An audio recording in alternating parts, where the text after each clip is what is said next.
Mari kita berdoa. Bapa yang baik yang bersemayam di surga mulia, saat ini kami siap mendengarkan firman-Mu.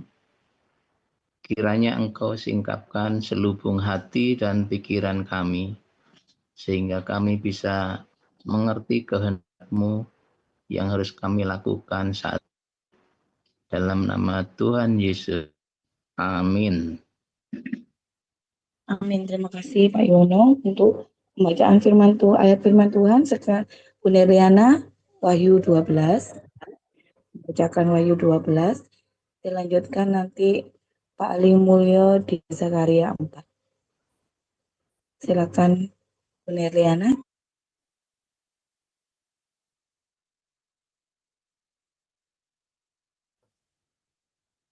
Baik, Mbak Elia.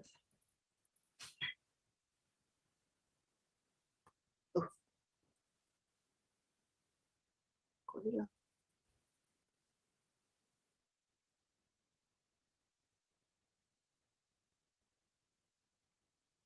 Kok hilang, Wan?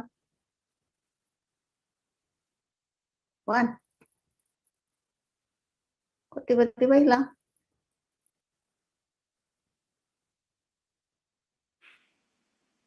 Wahyu 12. Wahyu 12, langsung bacanya dari Alkitab aja, jangan dari layar. Nanti telat nanti bacanya. Ya. Baik, terima kasih. Wahyu 12 ayat 1 sampai 18, demikian firman Tuhan.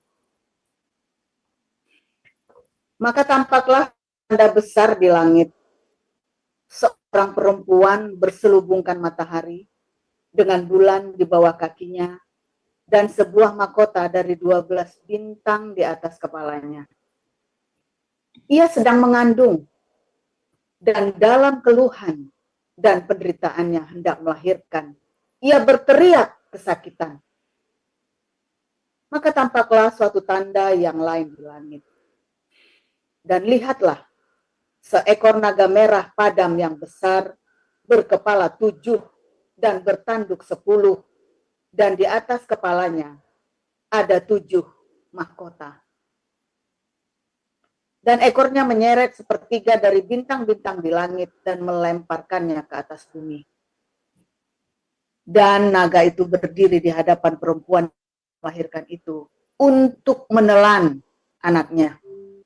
Segera sesudah perempuan itu melahirkannya.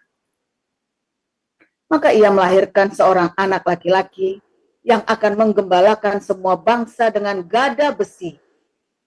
Tiba-tiba anaknya itu dirampas dan dibawa lari kepada Allah dan ke tahtanya. Perempuan itu lari ke padang gurun, di mana telah disediakan suatu tempat baginya oleh Allah, supaya ia dipelihara di situ 1260 hari lamanya. Maka timbullah peperangan di sorga. Mikael dan malaikat-malaikatnya berperang melawan naga itu. Dan naga itu dibantu oleh malaikat-malaikatnya. Tetapi mereka tidak dapat bertahan. Mereka tidak mendapat tempat lagi di sorga. Dan naga besar itu, si ular tua yang disebut iblis atau setan, yang menyesatkan seluruh dunia, dilemparkan ke bawah.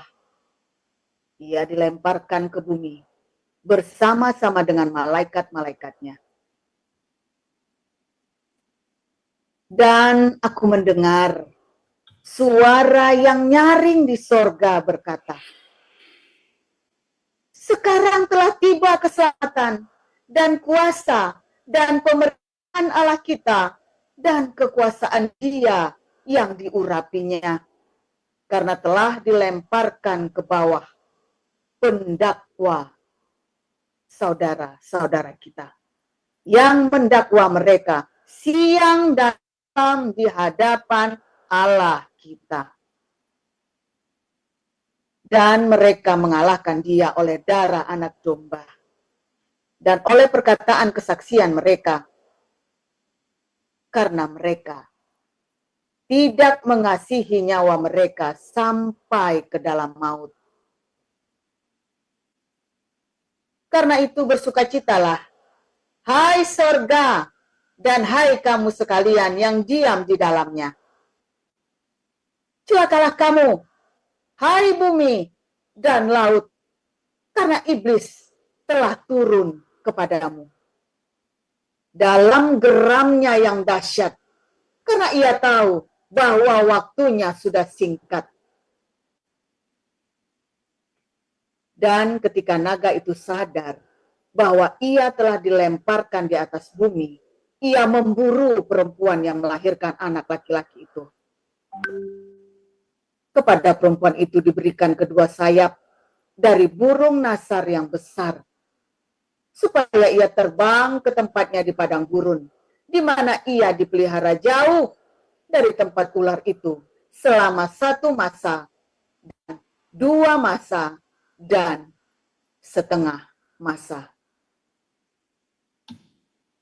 Lalu ular itu menyemburkan dari mulutnya air sebesar sungai ke arah perempuan itu, supaya ia dihanyutkan sungai itu. Tetapi bumi datang menolong perempuan itu. Ia membuka mulutnya dan menelan sungai yang disemburkan naga itu dari mulutnya. Maka marahlah naga itu kepada perempuan itu, lalu pergi memerangi keturunannya yang lain yang menuruti hukum-hukum Allah dan memiliki kesaksian Yesus. Dan ia tinggal berdiri di pantai laut. Demikian.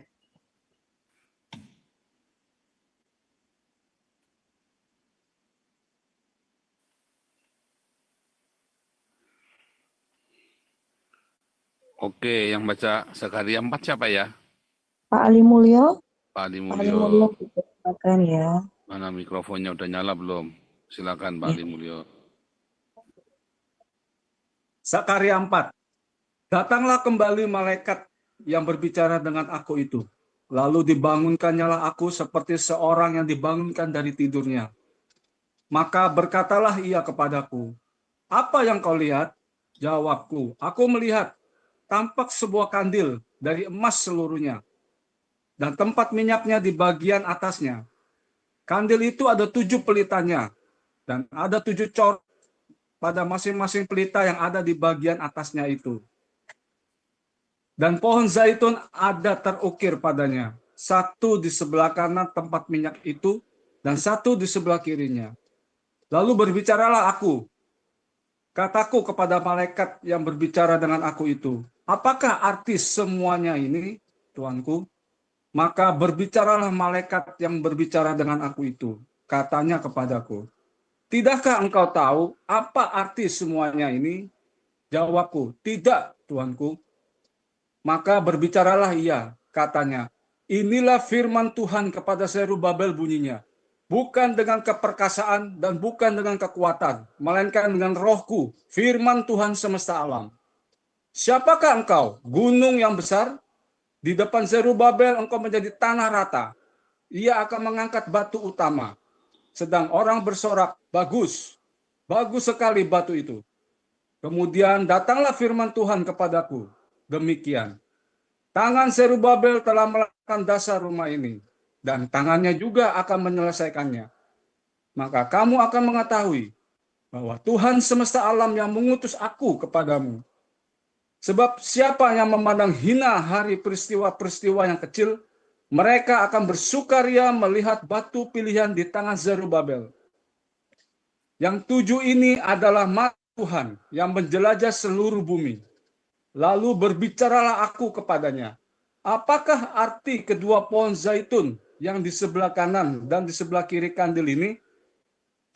Untuk kedua kalinya berbicaralah aku kepadanya, apakah arti kedua dahan pohon zaitun yang di samping kedua pipa emas yang menyalurkan cairan emas dari atasnya itu? Ia menjawab aku, tidakkah engkau tahu apa arti semuanya ini? Jawabku, tidak, Tuanku. Lalu ia berkata, inilah kedua orang yang diurapi yang berdiri di dekat Tuhan seluruh bumi. Demikianlah firman Tuhan. Oke, luar biasa. Terima kasih semuanya. Ya, hari ini kita belajar tentang keturunan dari wanita yang lain, ya. Terima kasih buat Bu Neliana dan Pak Ali Mulyo yang membantu membacakan, ya. Juga Bu Elia Esther, Pak Dr. Yuwono, Bu Linda Grace, Bu Ros, dan teman-teman semuanya yang membantu pelayanan kita tentang hari ini. Dan kita lihat ya bagaimana dua saksi Allah yang tadi kita bahas bersama, yaitu orang Kristen dengan orang Yahudi, sudah kita jelaskan bolak-balik ya dari dulu ya, bahwa orang Kristen ini adalah pohon zaitun yang dicangkokkan kepada pohon zaitun sejati, ada di dalam Roma 11 ya. Coba deh kita buka saja deh ya.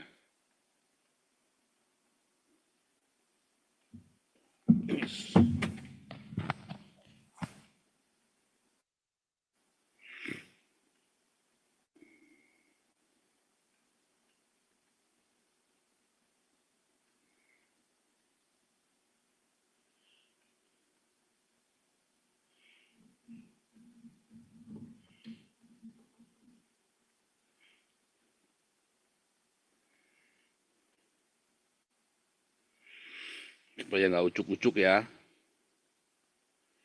Di dalam Roma 11. Kan kita bacanya tadi tambahan ya, Ibrani 11 dulu ya.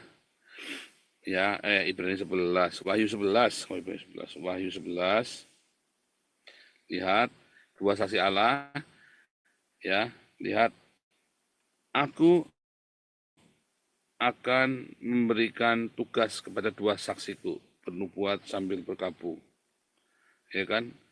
Mereka adalah kedua pohon zaitun dan kedua kaki dian yang berdiri di hadapan Tuhan semesta alam. Terus kita sekarang nanya, apa itu pohon zaitun dan kedua kaki dian? Kedua kaki dian tadi dikatakan ya, itulah dua saksiku. Zakaria 4 tadi ya udah baca. Ya, coba kita buka lagi secara singkat. Zakaria 4. Lihat ya, mulai dari ayat yang keempat ya. Kedua. Kedua dan ketiga ya.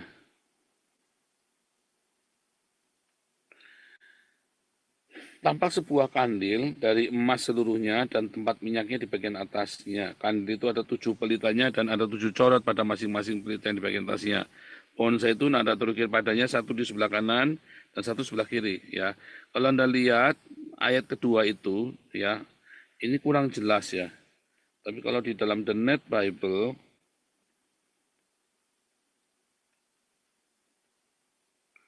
kalau Alkitab dalam The Net Bible itu,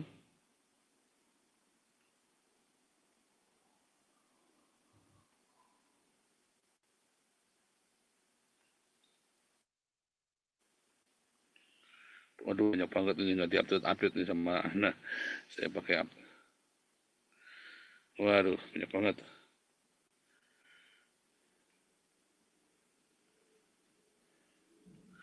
Banyak banget ini nggak diupdate semua nih.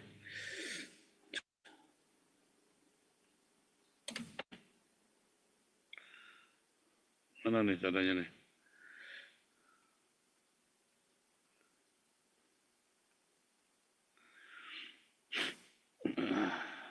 Bentar ya.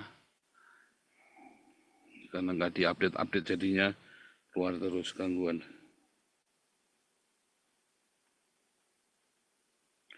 Kita lihat dari The Net Bible. Zakaria 4 ayat 3 tadi ya. 2 dan 3 ya. What do you see? Replied, I see a menorah of pure gold with a receptacle at the top and 7 lamps with 14 pipes Ya, ada 7 lampu dengan 14 pipa. Jadi 7 tambah 7 itu tadi ya. Nah, 2 kakidian itu. Sebab memang itu adalah kesaksian yang nyambung dari kakidian sebelumnya. Kesaksian yang sama, bukan 2 kesaksian yang berbeda. Lalu, there are also 2 olive trees beside it. Ya, ada 2 pohon zaitun. Kita kembali ke bahasa Indonesia.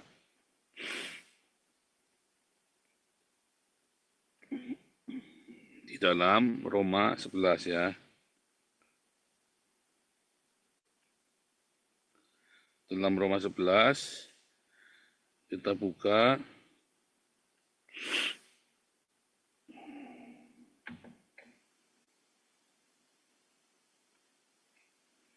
ya.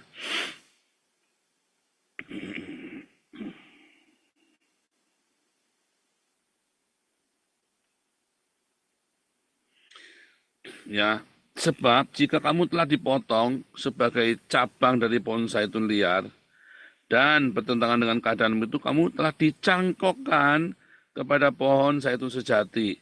Terlebih lagi mereka ini yang menurut asal mereka akan dicangkokkan pada pohon zaitun mereka sendiri. Nah, lihat ya. Ini lihat atasnya nih, siapakah yang dimaksud cabang zaitun itu?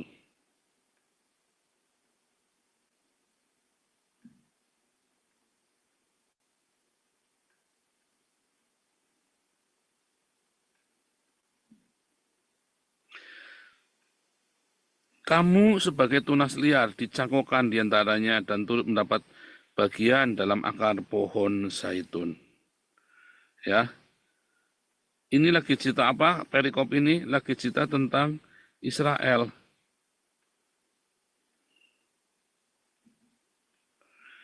Ya, lagi cerita tentang Israel. Jadi itulah 2 pohon zaitun dan 2 kegidian. 2 pohon zaitun adalah orang yang diurapi minyak zaitun itu kan, Kristus. Jadi orang yang memusuhi 2 orang yang diurapi adalah antikristus. Yang memusuhi orang Kristen dan orang Yahudi adalah antikristus. Orang Islam itulah yang memusuhi orang Kristen dan orang Yahudi. Saya tampilkan ya. Sebentar ya.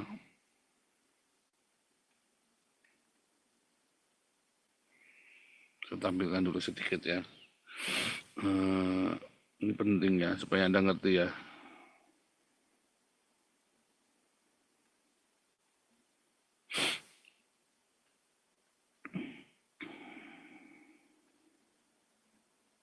Nah ini ya.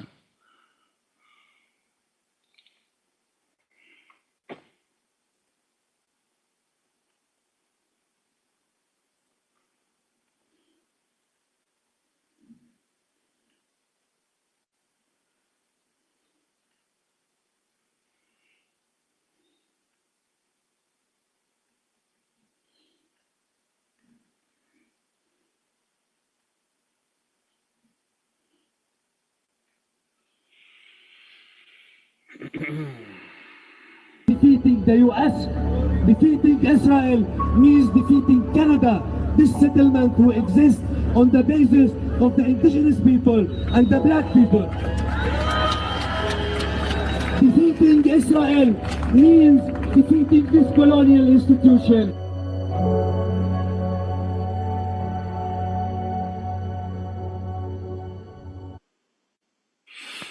Kalau kamu sudah berhasil menyerang Israel, maka kamu juga berhasil menyerang negara-negara kayak Kanada, Amerika, Inggris, dan sebagainya. Eropa ya. Karena mereka itu benci sekali ya dengan orang Kristen, dengan orang Yahudi. Itulah musuhnya. Telah kafirlah orang yang berkata bahwa Al-Masih Putra Maryam adalah Allah. Telah kafir. Ya, orang kafir itu layak dibunuh, atau Taubah 1-30 ya. Orang kafir itu layak dibunuh, diperangi. Terus di dalam hadis-hadisnya itu sahih, bunuhlah orang Yahudi dimanapun mereka berada. Ya, itu tuh benar-benar ada ya, bunuhlah orang Yahudi itu ya, dimanapun mereka berada. Telah kafirlah orang yang berkata bahwa Al-Masih Putra Maryam adalah Allah, dan orang kafir itu layak dibunuh. Ya. Nah, jadi itulah antikristus Islam itu yang menjadi antikristus. Nah, sekarang kita lagi mau belajar tentang generasi perempuan yang lain, ya, keturunan perempuan yang lain, yaitu orang Kristen dan Yahudi. Tadi di Wahyu 12 dikatakan naga atau setan itu yang anti dengan Kristus, yaitu Islam, itu akan memerangi.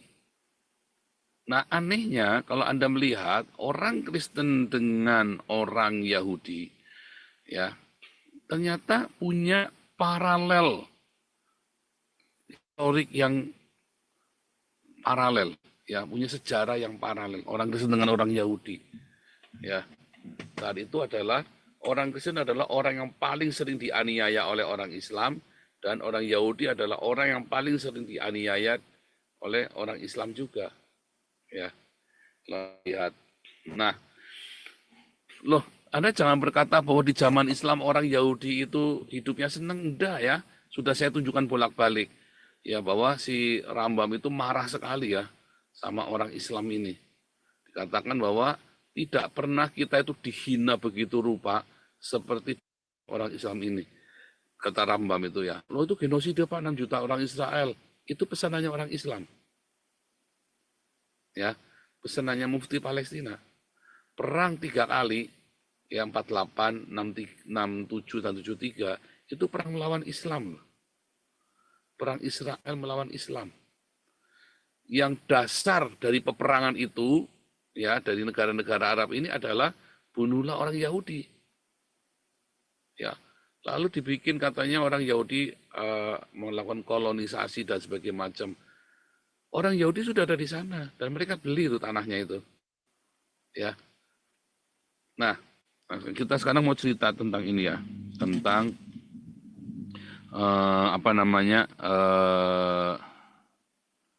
tentang tren ya, tentang tren. Dan mana nih tren?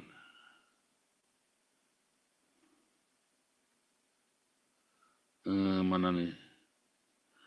Tren ya. Oh, salah.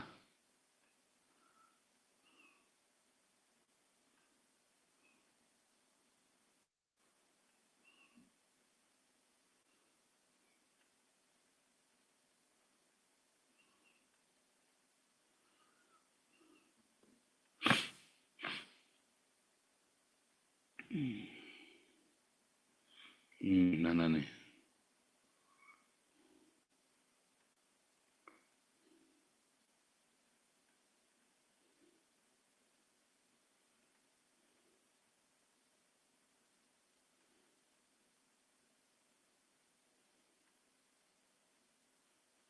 Mana nih tadi? Sebentar ya.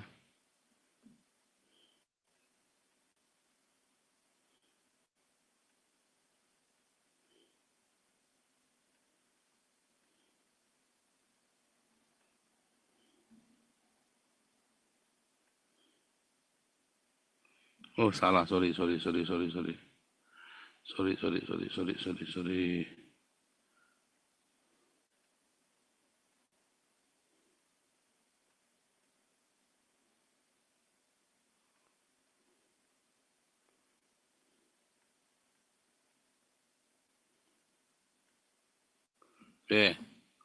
sorry ya, belum.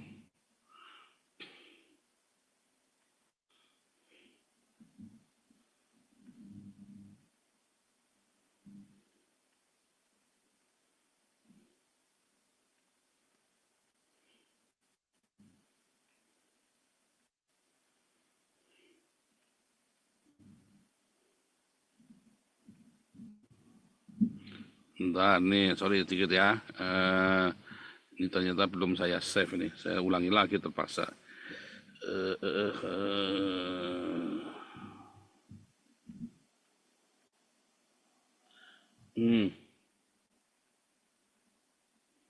Saya ketik ya.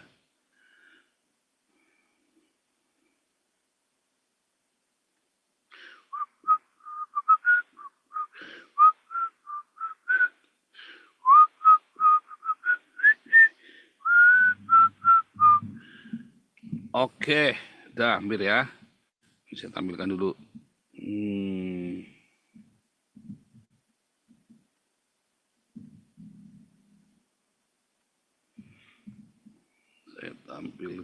Lutheran di sini, Hasidik dan Evangelik.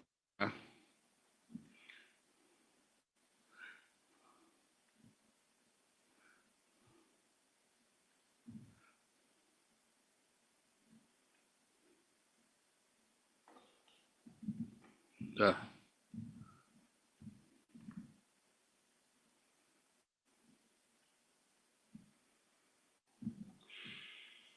Jas, berhasil.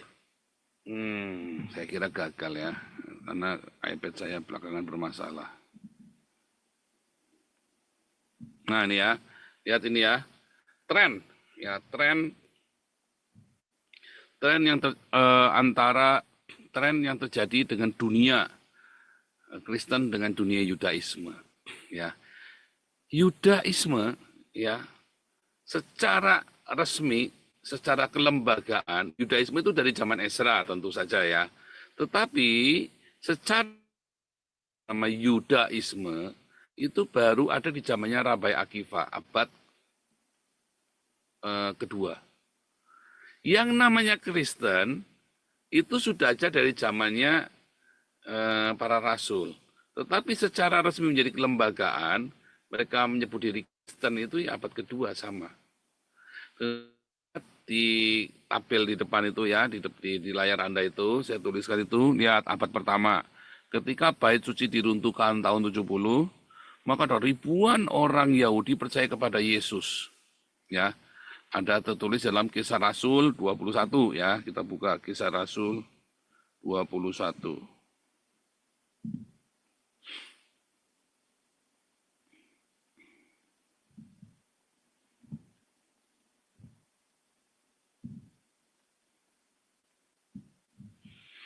Pertemuan Paulus dengan Yakobus di Yerusalem. Lalu, nih ya, mendengar itu mereka, Yakobus dan murid-muridnya, memuliakan Allah. Lalu mereka berkata kepada Paulus, "Saudara, lihatlah, beribu-ribu orang Yahudi telah menjadi percaya dan mereka semua rajin memelihara hukum Taurat." Jadi percaya dan memelihara hukum Taurat orang Yahudi ribuan. Ya. Di zaman itu ribuan ya. Terus Yohanes Pembaptis itu ternyata adalah keturunan Imam Zadok loh. Alias Saduki. Ya. Yohanes Pembaptis itu, Zakaria itu bapaknya Yohanes adalah seorang Saduki. Yang boleh menjabat keimaman itu zaman itu ya adalah orang Saduki, karena disingkirkan semua. Itu intrik politik ya, walaupun semua bisa menjadi imam. Tetapi di dalam Alkitab dijelaskan dengan amat sangat jelas, yang boleh menjadi imam itu orang Saduki. Jadi kalau dikatakan di dalam Kisah Rasul, ya para imam dan para pengikutnya, yakni orang Saduki, ya,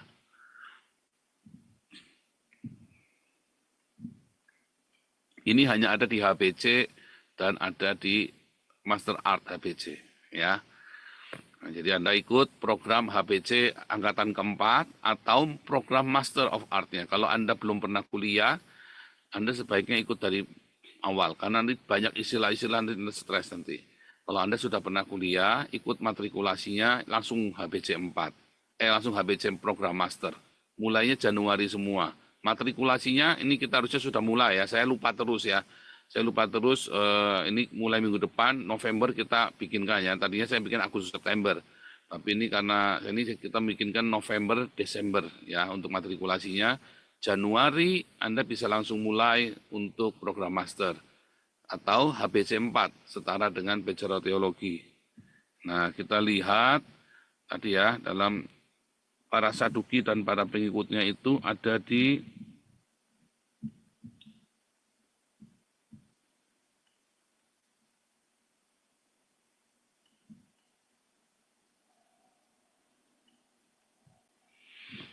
para imam ya, imam dan pengikut Saduki. Ada di Kisah Rasul 5 ini ya, lihat ya. Akhirnya mulailah imam besar, Hanas Kayafas itu ya, dan pengikut-pengikutnya siapa? Ya ini orang dari mazhab Saduki. Ya. Di zaman itu, di zamannya Yesus, para imam yang menjabat sebagai imam-imam di Bait Suci itu bukan saja keturunan Harun, tetapi juga harus dari keluarga Saduki. Jadi yang menjabat sebagai imamnya itu adalah orang-orang Saduki. Ya, yang menjabat sebagai imam-imam di situ adalah orang-orang Saduki. Ngeri ya. Nah, kemudian Yohanes itu sendiri juga orang Saduki. Siapakah musuhnya Yesus? Para imam. Orang Saduki. Bukan semua orang Yahudi. Orang Farisi banyak. Murid Yesus itu banyak yang orang Farisi. Simon orang Farisi. Ingat, dalam Yohanes itu ada suatu ketika perempuan yang berdosa, Yohanes. Di dalam ini ya, di perempuan yang berdosa itu, kan di rumah seorang ada orang Farisi bernama Simon. Ya kan? Banyak murid-murid Yesus adalah orang Farisi. Termasuk ada di situ Yusuf Arimatea dan ada Yusuf Arimatea dan Nikodemus. Itu orang Farisi. Dan Paulus pun akhirnya bertobat, seorang Farisi. Tetapi musuh-musuhnya adalah orang Saduki. Kenapa? Karena Yesus mengajarkan kebangkitan orang mati. Dia mati, disalib, dan bangkit.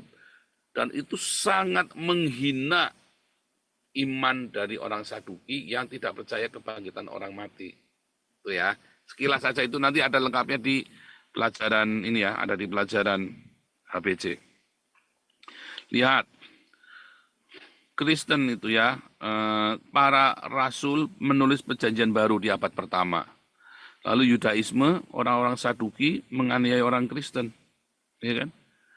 Sementara imam besar Kayafas dan Hanas keturunan Sadok, para rabai menulis Talmud. Ketika para rasul menulis perjanjian baru, maka para rabai memulai menulis Talmud. Detailnya nanti ada di kelas. Ya. Abad kedua sampai ketiga, ya, ketika zaman penganiayaan oleh Kaisar Roma dan pemisahan Yahudi dan Kristen, kan ada Birkat Haminim. Ya, tahun 90 itu ada Birkat Haminim. Dalam Birkat Haminim ini dikatakan satu, terkutuklah minim. Minim itu adalah sekte mazhab sesat, yaitu orang Saduki. Jadi orang Saduki itu kemudian disingkirkan sama orang Yahudi ya, para imam. Ya, para imam itu. Saudara nanti yang boleh melayani di Bait siapa saudara? Orang Saduki. Ya, keturunan Imam Sadok. Yang boleh melayani di Bait Suci adalah keturunan Imam Sadok. Jadi Bait Suci ketiga mau didirikan, para rabi ini keberatan. Kenapa? Karena nanti orang Saduki, padahal orang Saduki sudah dikutuki. Birkat Haminim. Orang Saduki sudah dikutuki ya. Nah, coba kalau kita lihat Birkat Haminim ya. Birkat Haminim.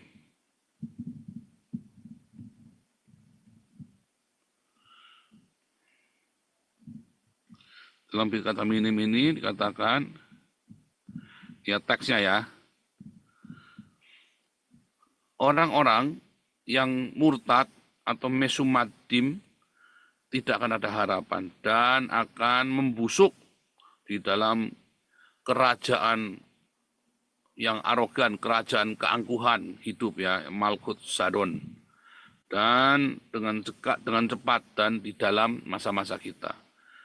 Semoga para Nasarens, ya Nasarens itu Nasrani itu loh, pengikut dari Hanotsri, bukan orang kota Nasaret, bukan, tapi Hanatsarim. Hanatsarim itu pengikut dari Daud, anak Daud. Ya, pengikut dari anak Daud siapa? Yesus maksudnya. Dan sektarian atau sektarian minim itu yang dimaksud adalah Saduki.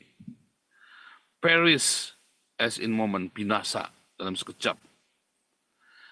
Dan biarlah mereka dikeluarkan dari buku kehidupan dan tidak tertulis di dalam bersama dengan orang-orang benar. Ya, lihat siapakah yang dimaksud dengan minim. Ya, di sini kata minim, ya.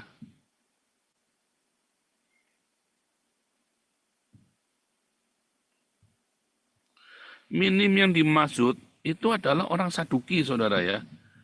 Kalau Anda lihat tadi di selanjutnya ini yang disebut dengan minim, mana tadi minim? Nah ini ya.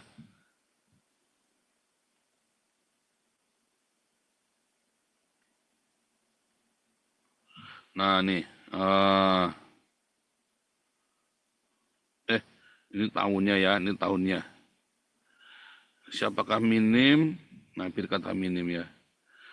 Birkat minim itu, ya minim yang dimaksud ya, sektarians itu adalah orang-orang Saduki, saudara ya. Karena mereka tidak percaya dengan kebangkitan orang mati. Sedangkan menurut Perek Halek, 13 hukumnya Perek Halek itu, kalau kamu tidak percaya kebangkitan orang mati, kalau kamu tidak percaya Allah akan membangkitkan orang mati, kamu itu dianggap sesat. Menurut Maimonides. Itu sudah 2 saksi ya. Dan orang Saduki tidak percaya dengan kebangkitan orang mati ini. Ya. Wih, serem ya, saudara ya. Sebentar ya, saya lagi mau tunjukkan kepada Anda tentang Saduki ini ya. Saya punya catatannya soalnya hilang. Tapi ada di sini, saya ngambil dari sini dulu ya. Historical context, mungkin bukan historical context ya. Nah, minim.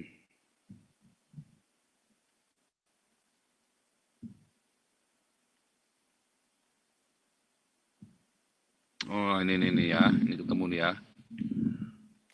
Ini kita masukkan aja.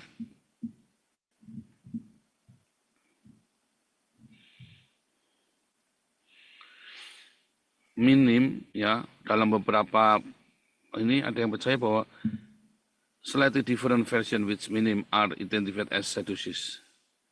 Ya.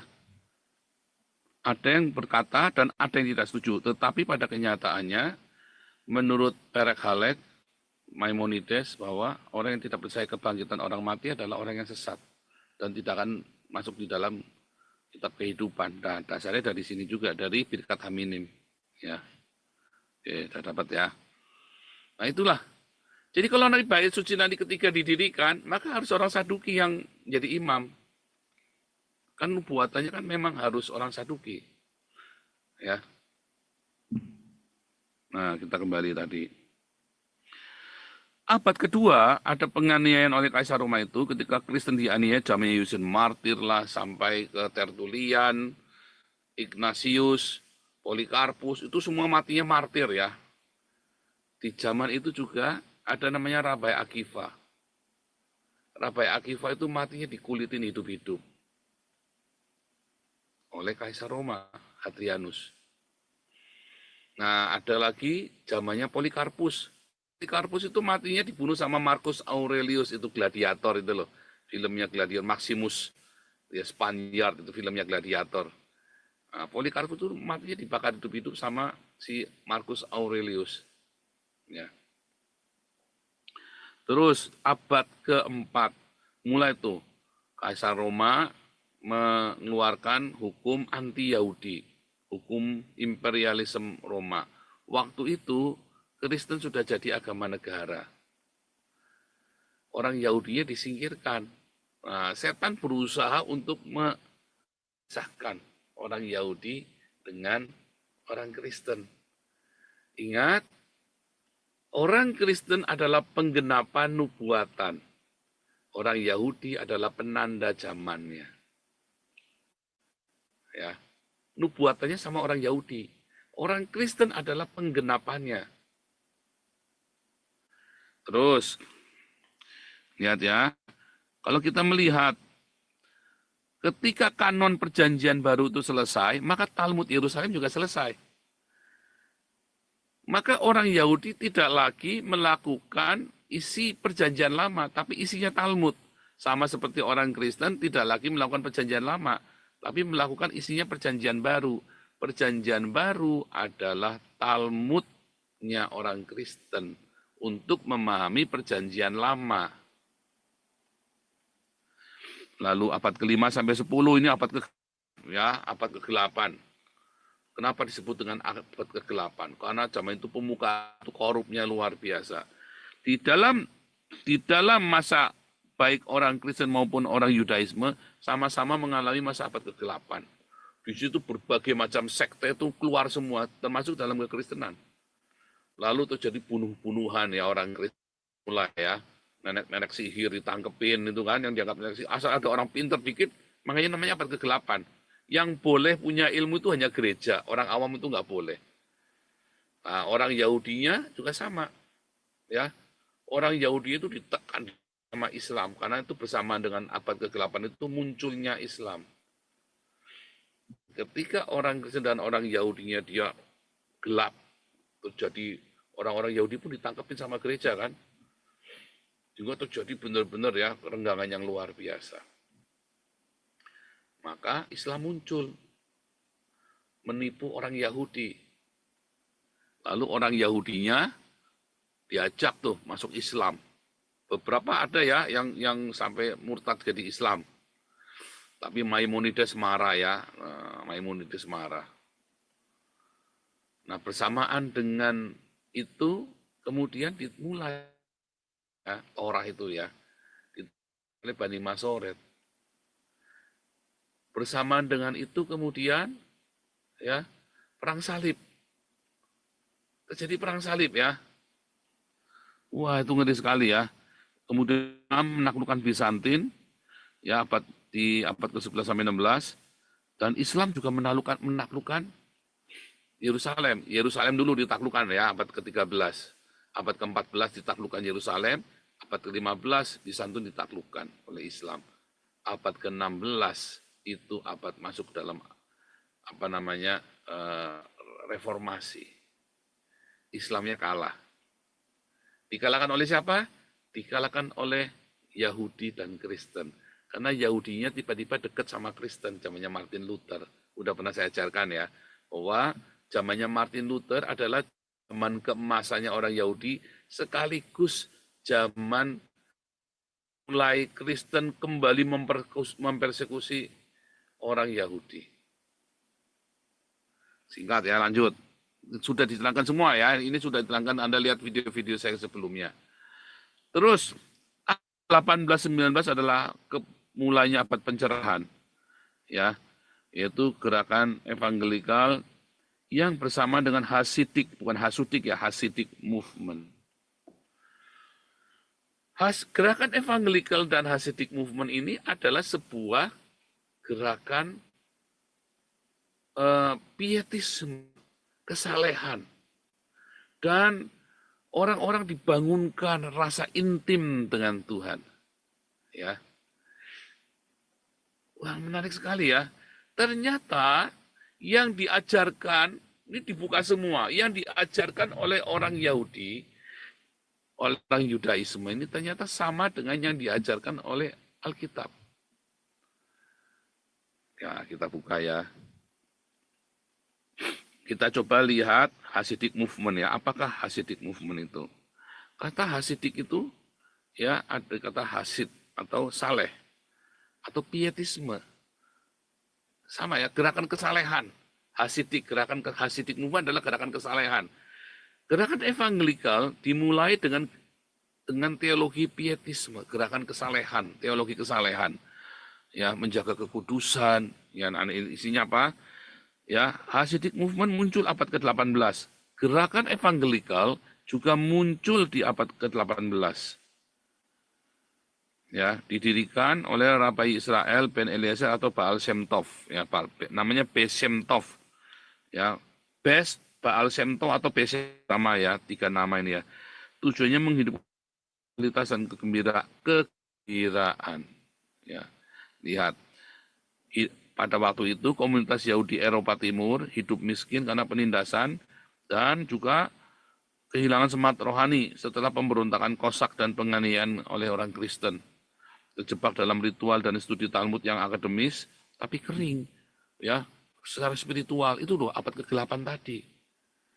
Itu masa-masa abad ke-8 ya, dari mulai abad ke-5 sampai abad itu. Baal Shem Tov ya datang membawa pembaharuan rohani.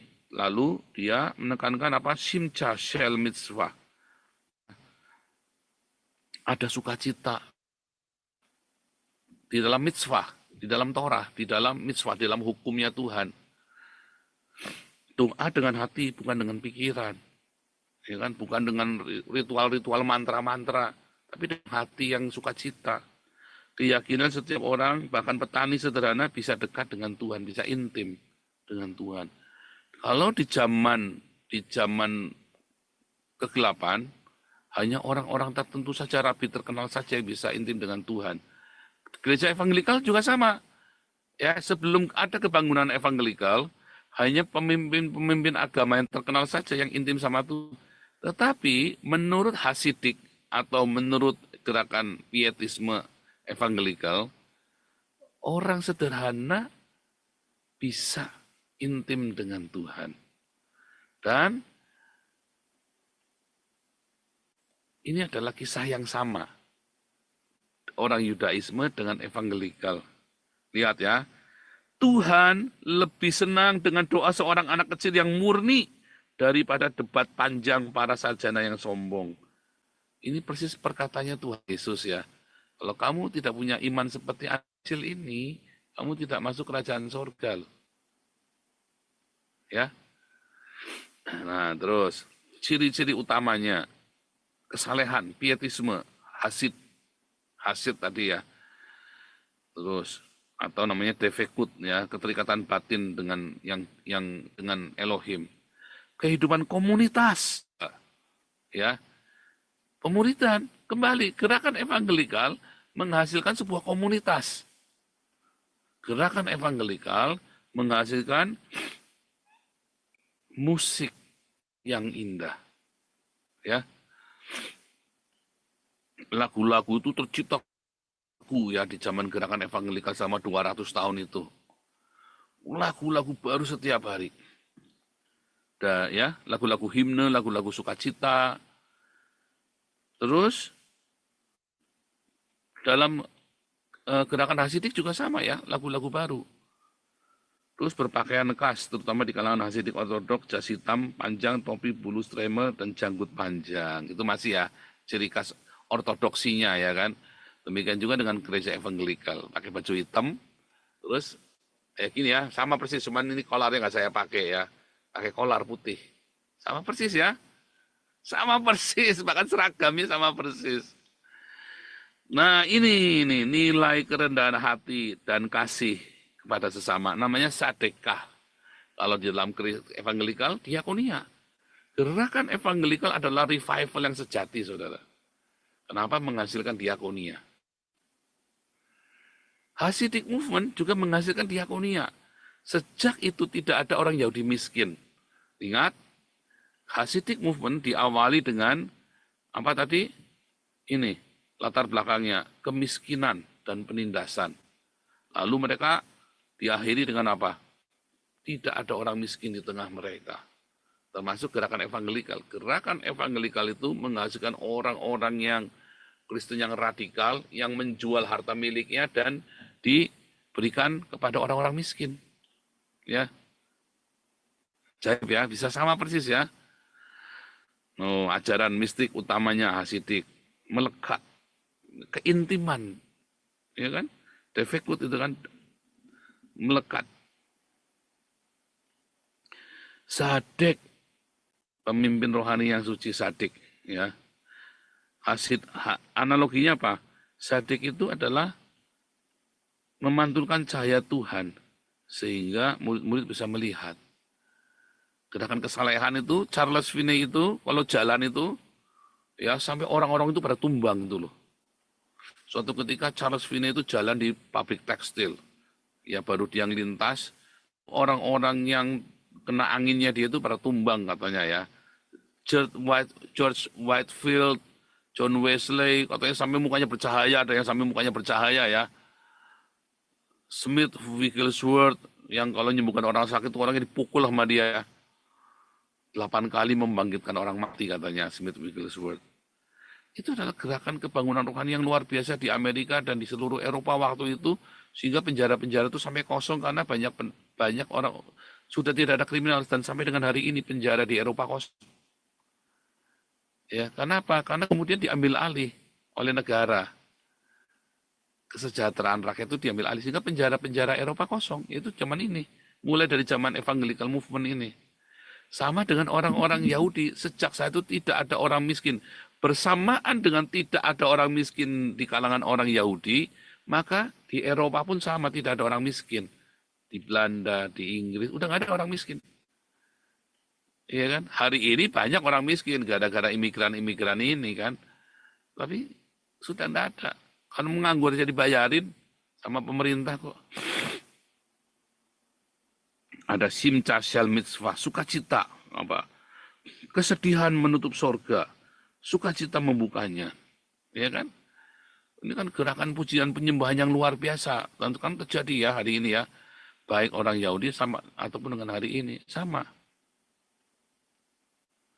Terus avodah be gesmiut, menyembah melalui hal dunia. Kenapa? Setiap gigitan roti bisa menjadi doa bila engkau makan dengan kesadaran akan sang pemberi.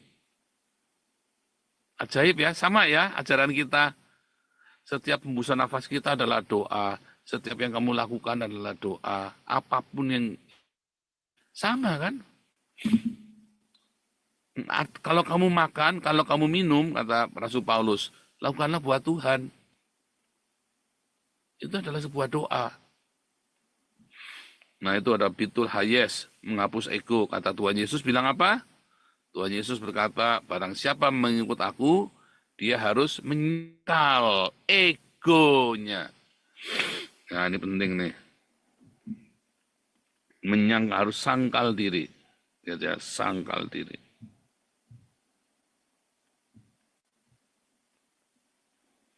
Ya, barang siapa sangkal diri, menyangkal.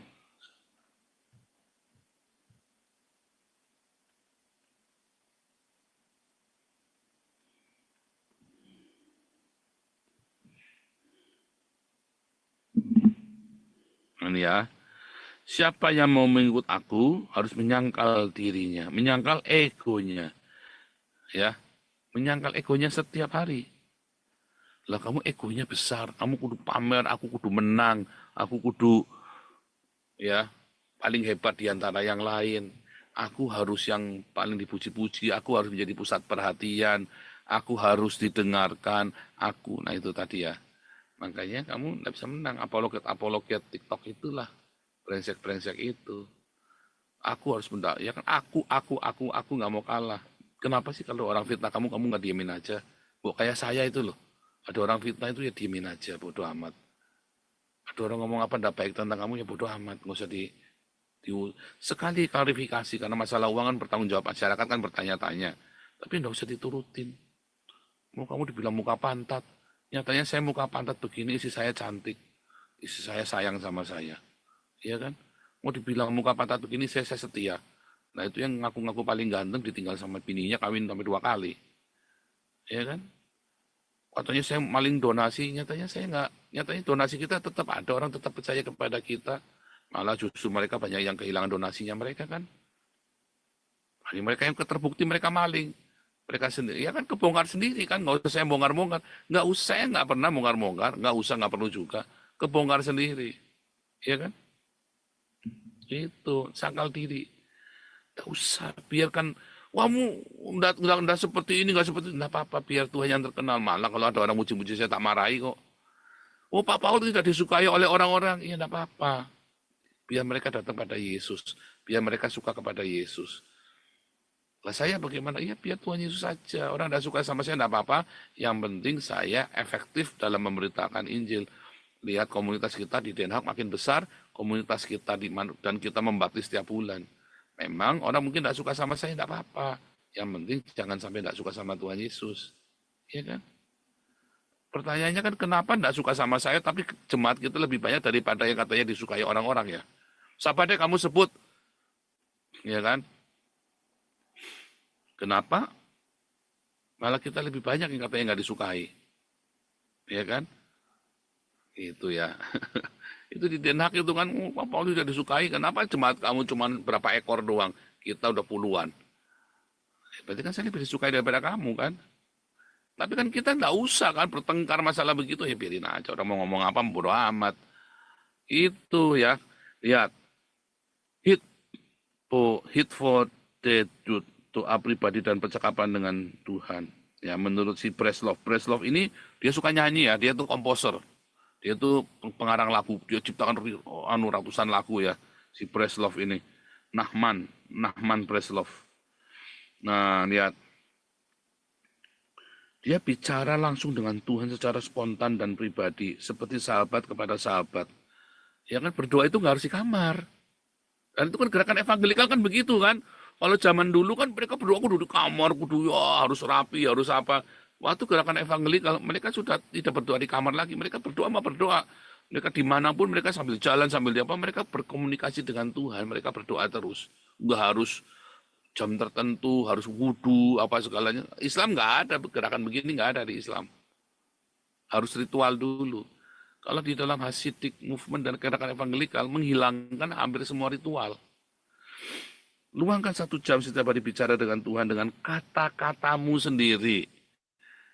Tanpa ritual. Kamu ngomong ayo sama Tuhan. Ngomong apa saja kamu dengan Tuhan. Kemesraanmu, keakrabanmu dengan Tuhan. Ia adalah sahabat kita. Ia adalah Bapak kita. Sama ya ajarannya ya. Ajaib ya. Nah, ini Rabai. Kita nggak perlu belajar ini ya. Ini Rabbi Beshem Tov ini ya. Yang luar biasa. Cuma saya mau tunjukkan yang menarik nih ya. Lihat, Tuhan hadir di mana-mana katanya Baal Shem Tov. Kan seperti saya bilang kan Tuhan itu ada di mana-mana. Yaitu panteisme kan, panenteisme, Hasidik. Wah, si Muriwali ngamuk-ngamuk ya. Oh, kalau kamu nih panteisme loh. Lah emang Tuhan ada di mana-mana kok. Kok gimana sih kamu? Tidak ada tempat di mana Tuhan tidak hadir. Kalau di toilet, kalau diperlukan, kamu di jamban, kamu tenggelam di jamban isinya tai, kamu berseru kepada nama Tuhan, dia ada di sana, dia tolong kamu loh. Itu hadir di mana-mana untuk menyatakan cintanya. Segala sesuatu bahkan hal paling rendah adalah cerminan ilahi. Ya kan? Segala sesuatu. Tiap hari hidup kita ini adalah sebuah ibadah. Karena dia ada di mana-mana. Lihat, kesederhanaan lebih tinggi dari intelektualisme. Ngapain apologet ya? Waduh, ribet minta ampun. Tapi tidak ada satupun yang mereka bacotnya mereka itu firman Tuhan yang mereka ucapkan yang dilakukan. Nyatanya mereka saling dendam, saling menjatuhkan. Ya kan? Seorang pengrajin yang bekerja dengan jujur dan setengah hati dengan hati penuh cinta lebih tinggi dari seorang sarjana yang belajar tanpa sukacita. Intinya apa? Ucapan syukur senantiasa. Sama ya yang saya ajarkan kepada Anda gerakan evangelikal kan ucapan syukur, ya kan? Lihat, doa dengan sukacita, dengan tarian jiwa, bukan ritual. Ya, ayo berdoa, menyanyi, menari. Kesedihan menutup gerbang surga, sukacita membukanya. Ini ada di mana saudara? Nehemia ya. Sukacita yang dari surga adalah kekuatanku. Nehemia berapa ya? Nehemia 5 ayat 7 ya, saya lupa ya. Nehemia berapa ya? Coba kita buka ya Nehemia. Nehemia 10 ya? Oh bukan. Nehemia 5 ya betul ya. Nehemia 5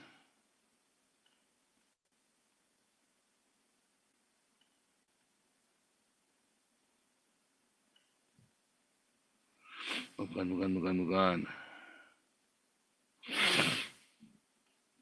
Nehemia 8 ini ya. Tenanglah, pergilah, makan, minum. Nah ini ya, Nehemia 8 ayat 11 ya. Pergilah kamu, makanlah sedap, minumlah minuman manis, kirimlah sebagian kepada mereka yang tidak sedia apa-apa. Karena hari ini adalah kudus bagi Tuhan kita, janganlah bersusah hati. Sukacita, karena Yehova itulah perlindunganmu. Ya. Ya apa? Pergilah kamu, makanlah sedap-sedapan, minumlah minuman manis, kirimlah sebagian. Kenapa manis? Karena manis itu membuat darah kita, ya, membuat kita punya energi. Ya, sehingga bersukacita. Kalau kamu moodnya jelek, kalau orang yang moodnya jelek disuruh makan coklat ya, saudara ya. Itu membuat kita moodnya bagus. Penting ya. Bagus ya. Nah, lagi Setiap orang bisa hidup kudus, siapapun. Kamu tidak bisa membandingkan, oh itu kan sudah hebat, itu sudah pemimpin.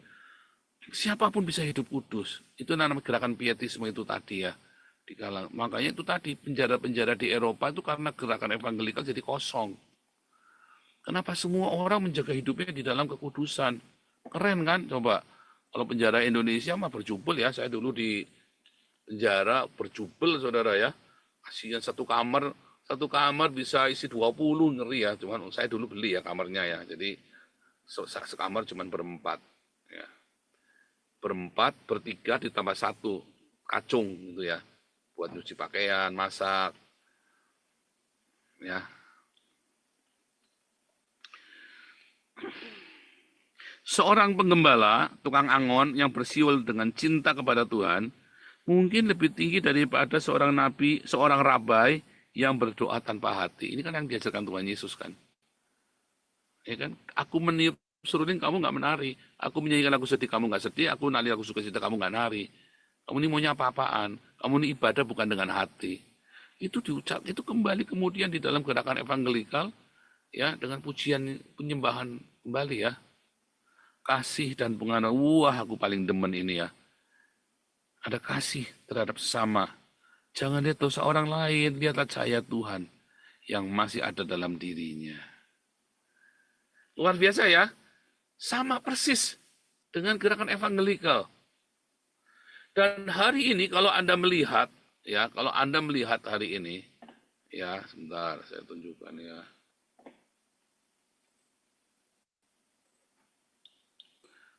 Kalau Anda melihat di gerakan evangelikal itu, serem kali ya.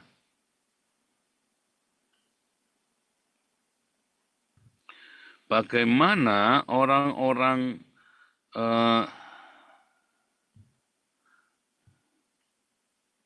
sebentar.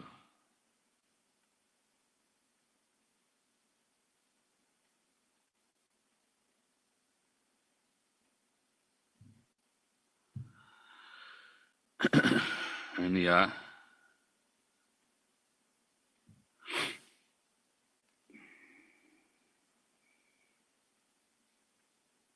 Wah, hampir ya, sebentar lagi. Sebentar lagi.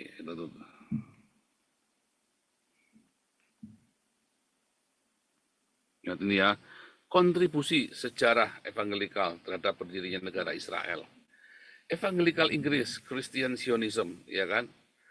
Jauh sebelum Israel berdiri, pemimpin ya, gerakan evangelikal Inggris sudah menyerukan kembalinya bangsa Yahudi ke tanah perjanjian. Contohnya apa? Lord Shaftesbury ya tahun 1801 bersamaan dengan gerakan Hasidik ya. Seorang politisi dan penginjil evangelikal yang sejak 1830-an berkampanye untuk merestorasi bangsa Yahudi ke Palestina. Ia sering berkata, a country without a nation, or a nation without a country. Tekanan politik dari kelompok ini mempengaruhi deklarasi Balfour. Makanya keluarlah deklarasi Balfour, dokumen resmi Inggris yang menyatakan dukungan atas pembentukan Tanah Suci. Deklarasi Balfour sendiri lahir dalam konteks politik yang sangat dipengaruhi oleh pemimpin dan diplomat beriman evangelikal. Ya. Terus, evangelikal Amerika, dukungan dan moral diplomatik. Tadi kan di Inggris, sekarang di Amerika. Setelah Perang Dunia Kedua dan Holocaust, dukungan evangelikal di Amerika terhadap pembentukan Israel makin kuat. Mereka menganggap berdirinya Israel sebagai tanda akhir zaman dan bukti kesetiaan Allah pada janjinya. Tokoh-tokoh seperti Harry Truman, Presiden AS ya, pertama mengakui Israel tahun 1948 dibesarkan dalam tradisi Kristen Alkitabiah yang sangat menghormati tanah Israel. Truman sendiri berkata, saya adalah Cyrus. Hari ini yang berkata Cyrus the Great, Donald Trump itu adalah Cyrus the Great. Ya, mengacu pada Raja Persia yang mengizinkan orang Yahudi kembali ke Yerusalem. Truman mengklaim dirinya Cyrus the Great, tetapi bagi orang Israel, Cyrus the Great itu adalah Donald Trump. Kontribusinya terhadap Israel masa kini, Evangelikal Amerika adalah blok pemilih terbesar yang mendukung Israel secara konsisten. Partai Republik itu, ya orang-orang Evangelikal. Mereka memberi tekanan besar pada politisi AS. Kalau Demokrat itu Katolik ya, didukung Katolik. Kalau Republik itu orang Evangelical. Ya, orang-orang Evangelical memberi tekanan besar pada politisi Amerika untuk mempertahankan bantuan militer ekonomi kepada Israel, mengakui Yerusalem sebagai ibu kota yang akhirnya dilakukan Donald Trump, ya, menentang gerakan anti-Israel, ya, seperti BDS, boycott, divestment, sanction. Tanpa dukungan Evangelikal, banyak analis menilai hubungan Amerika dan Israel tidak akan sekuat sekarang, ya. Dukungan ekonomi dan sosial, organisasi evangelikal seperti International Fellowship of Christian and Jews, ya, Christian United for Israel, menyalurkan ratusan juta dolar untuk membantu warga Israel, terutama orang miskin, pengungsi, dan korban perang. Banyak gereja evangelikal mengirim tim relawan tur doa bantuan kemanusiaan ke Israel setiap tahun. Turisme rohani dan citra internasional, jutaan peziarah evangelikal mengunjungi Israel setiap tahun menjadi sumber devisa besar. Mereka juga berperan membentuk citra positif Israel dunia Kristen internasional, menampilkan Israel sebagai pusat sejarah Alkitab dan simbol kesetiaan Allah. Bahkan situasi hari ini, dukungan evangelikal tetap kuat, terutama Amerika, Brasil, Korea Selatan, Afrika. Benjamin Netanyahu secara terbuka menyebut evangelikal sebagai sahabat terbaik Israel. Namun generasi muda evangelikal mulai lebih kritis, yang maunya ayo kita juga harus lihat Palestina juga, gitu ya maunya ya. Nah, ini tadi ya, oke ya. Dan Benjamin Netanyahu sendiri menganggap bahwa gereja evangelikal adalah sahabatnya Israel. Itulah dua keturunan yang lain dari perempuan yang punya the commandment, ya. Kita kembali ya ke Wahyu 12 tadi terakhir. Lihat ya. Maka, saya besarkan ya, terakhir ya, di lain kali kita sambung. Maka marahlah naga itu kepada perempuan itu, lalu pergi memerangi keturunannya yang lain, yang menuruti hukum Allah dan memiliki kesaksian Yesus. Dan naga itu berdiri di pantai laut di Hades, di dunia orang mati. Siapa yang nungguin dunia orang mati? Islam. Karena Islam itu sangat dekat dunia orang mati. Itulah agama, itulah ideologi, itulah kepercayaan dari dunia orang mati.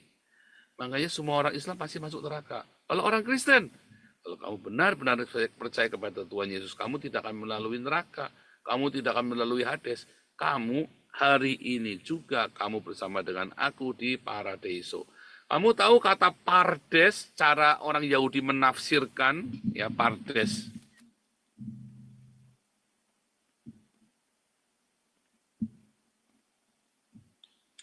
Pardes ya, cara orang Yahudi menafsirkan. Pardes itu berasal ya dari kata Paradiso. Kalau kamu membaca Peshat sesuai dengan yang tertulis, kalau kamu remes, kamu paham dengan yang tertulis. Kalau kamu daras, kamu tahu maknanya. Kalau kamu shot, kamu dapat rema, maka kamu akan tinggal di surga. Itulah kata Paradiso, Pardes. Hari ini juga, bukan nanti, sekarang kamu akan tinggal di surga, katanya orang Yahudi. Kalau kamu Pardes bacanya. Kalau kamu baca Alkitab, nggak seperti itu di Yohanes, nggak seperti siapa tadi itu ya. Semua orang itu ya, yang saling tuding-menuding, Edi Stevela, siapa lagi itu ya. Kamu bacanya nggak Pardes, makanya kamu berantem. Kalau kamu bacanya Pardes, kamu akan tinggal di surga. Kamu baca Alkitab, kamu lakukan. Ya jangan saling tuding-menuding. Ya, apa itu, Saifuddin Ibrahim lah, siapa lah. Aduh, saya sampai ngeliatnya capek ya. Mas saya keluar di beranda saya, sampai tak skip itu ya. Yang keluar itu bukan videonya mereka, tapi videonya orang Islam yang isinya mereka ribut. Nah, ini kan saya harus tahu kan konteksnya apa mereka ributnya. Ya ampun Tuhan, masalah donasi. Hari ini dibongkar Edis TV menghimpun 2 miliar. Ini 700 juta yang pertama diambil. Gila, saya sampai kaget. Donasi sampai 700 juta donasi pribadi. Ke rekening pribadi kita mah. Waduh, ada orang berdonasi 10 juta, saya sudah bagus. Rekening pribadi. Ini donasi 100 juta di rekening pribadi ya. Ya donasi kita besar di komunitas kita ya, 500 juta per bulan. Tapi bukan masuk ke rekening pribadi saya dan bukan pribadi saya. Ya, ngeri sekali ya, donasi pribadi 700 juta. Lebih kaya dari kalian itu. Bu Marta aja nggak punya uang segitu. Pak Frans saja mungkin nggak punya kali uang segitu di rekening 700 juta. Ini donasinya di STV 700 juta loh. Itu saja sudah pengambilan ketiga loh, 2M itu totalnya kan donasinya kan. Gila ya, nggak apa-apa. Kenapa saya harus marah? Biarin saja. Kan keputusannya dia mau buat apa. Yang penting jangan bohong, kayak si Rudi Yohanes bohong. Mau bikin panti asuhan, anak terang jadi anak terong. Makanya saya bilangnya ikonnya Rudi Yohanes. Yang salah ya Rudi Yohanes. Nggak usah iri, itu kan jadi ribut semua, jadi iri-irinan. Kenapa sih? Emang kalau si Edis mau buat nyabo lah misalnya nih, ya kan suka-suka dia kan. Mau dikawin lagi lah itu di Amerika kan suka-suka dia kan. Kok jadi marah? Kecuali kamu nipu, kamu bilang saya mau bikin panti asuhan, kamu malah jadi bikin kolam renang. Nah itu kamu namanya nipu. Nggak usah ribut gitu. Kita semua nggak usah ribut. Ya kayak saya Fudin, tambah ruwet lagi jadi centengnya Edis TV. Kamu tuh tidak pardes. Baca Alkitab itu kalian, otaknya kalian kemana sih pada baca Alkitab itu? Kalian itu baca Alkitab bukannya dilakukan, malah baca Alkitab, kalian malah jadi pada bejat ya. Jadi pada berantem sendiri, bongkar-bongkaran rahasia orang ya. Nggak usah baca Alkitab buat mengampuni. Kamu baca Alkitab supaya hidupmu sejahtera. Kamu baca Alkitab supaya jemaat imannya kuat. Ini mah kamu baca Alkitab buat cari masa, buat saling mencaci, buat saling menghasut ya. Ya, terserah kalian saja. Tadi pertanyaan yang pertama, Bu Ellen, mengapa orang baca Alkitab kok bunuh diri? Ya karena dia baca Alkitab modelnya kayak saya Fudin, kayak Rudi Yohanes. Coba baca Alkitabnya kayak saya. Ya pasti hidupnya enak, damai ya, ketemu Tuhan Yesus. Ya, suka berdamai. Oh, musuhnya banyak? Enggak, saya nggak punya musuh. Mereka yang musuhin saya. Saya emang nggak pernah musuhin mereka. Ya kan? Haleluya, itu ya. Itulah keturunan yang lain. Ya. Bisa paralel ya, ajaib ya. Dengan gerakan evangelikal. Ajarannya bisa sama dengan ajaran evangelikal. Saya sampai gedek-gedek itu ngeliat itu ya. Saya bilang, wah ini benar-benar. Jadi sebenarnya kita dengan orang Yahudi punya hal yang sama. Hanya orang Kristen menyampaikan Yesusnya Trinitas. Yesusnya oneness, orang Yahudinya bingung. Kalau orang Yahudi ngomong sama saya tentang Yesus, tentang Mesias, saya nggak akan cerita Trinitas, nggak akan cerita oneness, itu pagan. Saya akan cerita hal yang berbeda. Saya akan tanya salahnya Yesus di mana? Setelah kamu baca Matius, Markus, Lukas, Yohanes, salahnya di mana Yesus? Yang diajarkan Yesus salahnya di mana? Nggak ada yang salah, tidak ada yang salah. Yang salah kalian yang menafsirkannya. Trinitas lah, oneness lah, kan nggak nyambung semua. Yang diajarkan oleh Yesus, yang melanggar hukum Yahudi yang mana? Tunjukkan, mana? Nggak ada. Orang Kristen yang ngawur. Ya.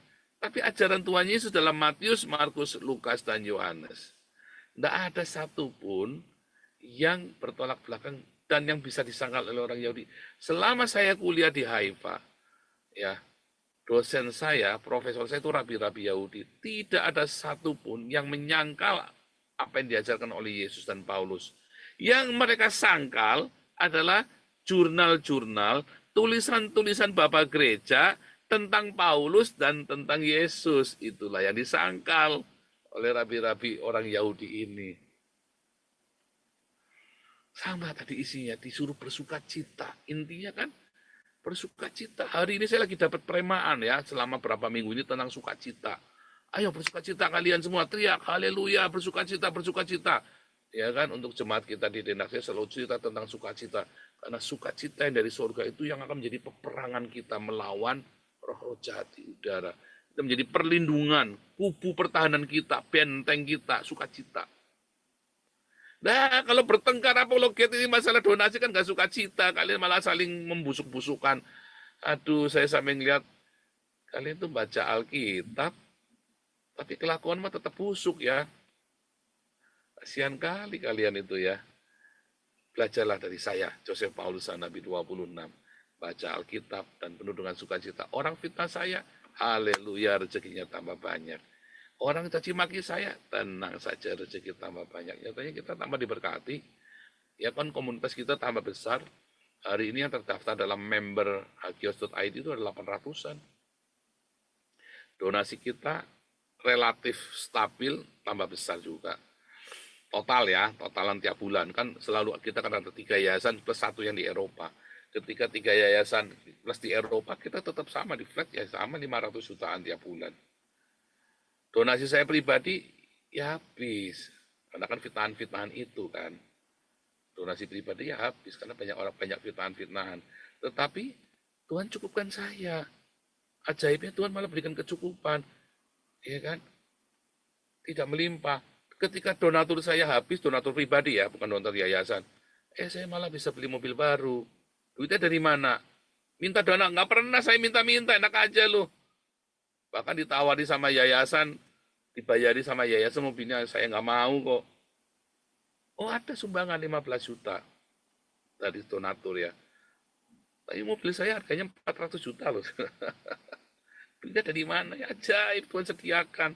Jangan ngomong saya nilep duitnya yayasan, enggak ada. Malah saya nombokin ke yayasan kok. Kenapa? Karena sukacita. Bukan masalah barunya. Karena memang saya butuh mobil baru. Mobil saya yang butuh itu enggak kuat. Kalau jarak 300 km setiap hari kan pulang pergi kan setiap hari. Hampir setiap hari 300 km. Jebol lama-lama kalau mobil tua. Makanya Pak Stephen kemarin nanya, loh mobil tua apa nanti ya akhirnya jebol. Tua, mobil tua. Tapi sekarang kan saya pakai mobil agak baru ya. Makanya juga hati-hati. Haleluya. Ada sukacita, ada kekudusan, ada kesederhanaan. Hidup bersahaja dalam hidup setiap hari. Itu yang diajarkan oleh komunitas kita, yang sama persis yang diajarkan oleh Hasidic. Hasidic Movement itu adalah sekarang menjadi kurang lebih 70% orang Yahudi atau 60% orang Yahudi, 70% itu adalah orang Hasidic ya. Termasuk kalau Anda lihat Kabbalah, Sohar, Kabat, itu semua Hasidic. Ya. Semua. Bukan heretik. Kalau heretik itu ultra ortodok, orang yang jahat-jahat itu ya. Orang Yahudi yang kadrun, sama seperti orang Yahudi kadrun ini ya, sama model-model kayak itu kayak Rudi Yohanes, Yahudi kadrun, Kristen kadrun itu ya. Masa Yudas masuk surga ya. Itu makanya nggak heran dia, si Rudi Yohanes suka ini ya, suka mengkhianati orang. Dia bangga sih dengan teologinya Yudas Iskariot. Makanya ya, apa yang kamu suka ya kamu jadi kayak dia. Ya kan? Udahlah berhenti para apologet, diem. Kamu nggak usah saling membongkar-bongkar. Apalagi kamu nyelakakin buka-buka alamatnya orang ya. Ya Edis lagi di luar negeri, kamu bongkar alamatnya, nanti didatangi keluarganya, dibunuh keluarganya. Ya kan, Metatron lagi di Eropa, kamu bongkar, jangan. Saya tahu rumahnya Metatron, saya punya paspornya, saya punya semua komplit. Ini kan terus kita mau bongkar-bongkar begitu rahasia orang demi saya cari nama. Kan kasihan. Ya kan? Jangan. Saya bongkar-bongkar semua ya. Jangan, kasihan ya, jangan. Kita harus saling bekerja sama, melindungi satu sama lain. Maka ada berkat. Makanya heran ya, makanya pengekan gak sembuh-sembuh turun di Yohanes tuh. Kenapa? Karena bongkar-bongkar. Ya kan? Penyakitan terus. Ayo, bertobat. Kalian semua nanti jangan, nanti kalian semua kan sama kayak Rudi Yohanes ya. Si bom-bom lah, Saifuddin lah. Hati-hati lu ya, kalian jangan sembarang-sembarang. Sofiatul lah, siapa lagi tuh? Sarah itu ya, aduh. Saya sampai bertobat kalian semua. Nanti kalian bengek semua kayak Rudi Yohanes tuh. Bengeknya lebih parah. Rudi Yohanes juga nanti bengek lagi ya. Aduh, Tuhan, lihat ya. Tuhan akan serahkan kalian kepada iblis lah. Biarkan, karena kalian saling mengkhianati satu sama lain. Bukannya kalian belajar dari orang-orang Yahudi ini yang saling melindungi satu sama lain supaya mereka bisa jadi dewasa, jadi berkembang. Ini mah kalian saling tinju ya. Nah, belajarlah dari saya. Lihat, komunitas kita nggak ada orang miskin di komunitas kita. Semuanya tidak ada yang tidak bisa bayar kontrakan. Itu buahnya lah, kalian buah dada, buah sakarja kagak ada. Itu tadi ya, cuma ribut tok. Bertobat.